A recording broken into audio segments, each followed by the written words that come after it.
La rhodococose, c'est 3 grandes formes. La plus connue, la principale, c'est la forme respiratoire, qui entraîne de l'amaigrissement parce que le poulain tousse avec des petites toux sèches, quinteuses. On peut avoir une forme digestive avec des diarrhées, de l'amaigrissement.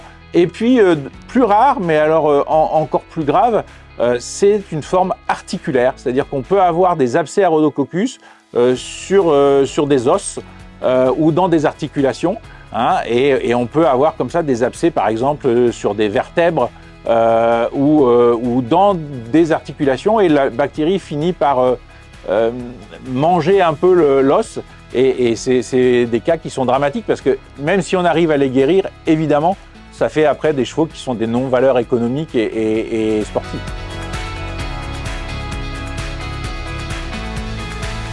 Dans les diarrhées du poulain, on recherche 2 types de virus essentiellement, les rotaviroses et la rhodococose. La rhodococose est une bactérie extrêmement résistante qu'on retrouve dans le sol, dans l'environnement. Toutes les souches de rhodococose ne sont pas virulentes. Ici au laboratoire, par PCR, on peut distinguer comme ça les souches virulentes des souches virulentes, donc pathogènes versus non pathogènes, en ciblant particulièrement un plasmide de virulence qui nous permet de distinguer comme ça les souches pathogènes des souches non pathogènes. Et on obtient un résultat en sous 24 à 48 heures. S'ils ont ce plasmide, ils sont pathogènes. S'ils n'ont pas le plasmide, ils ne sont pas pathogènes.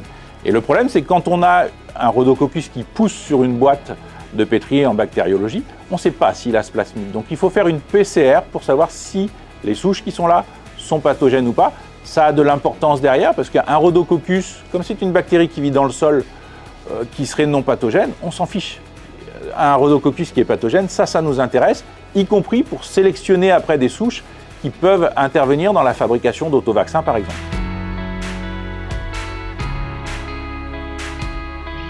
Ici, au laboratoire, on recherche, et on est le premier laboratoire à le faire, à rechercher le rotavirus de type B, rotavirus équin B.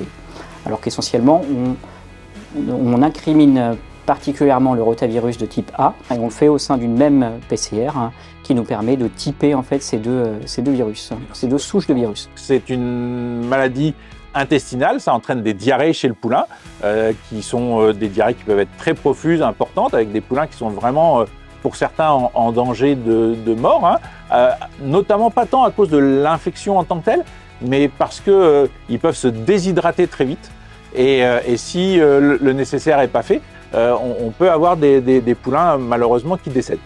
Et donc la chance que l'on a depuis quelques années, c'est qu'un laboratoire a mis sur le marché un vaccin qui fonctionne bien et qui permet, en vaccinant les juments, de protéger le poulain via l'absorption du colostrum. Nous, de notre côté, on a développé des kits de diagnostic. Il y a 2 grands types de rotavirus. Le plus connu historiquement, c'est le rotavirus de type A, qui est dans le vaccin et pour lequel on a un test depuis plusieurs années. Au-delà, on va même, une fois qu'on a identifié ces rotavirus, encore un tout petit peu plus loin. On peut différencier les différents sous-types de rotavirus A, par exemple, et savoir si au sein d'un même élevage, c'est la même souche qui touche tous les poulains. Au sein de 2 élevages différents, est-ce que c'est la même souche? Est-ce que ce sont des souches différentes? Est-ce que c'est la souche qui est dans le vaccin? Est-ce qu'on aura une bonne protection ou pas?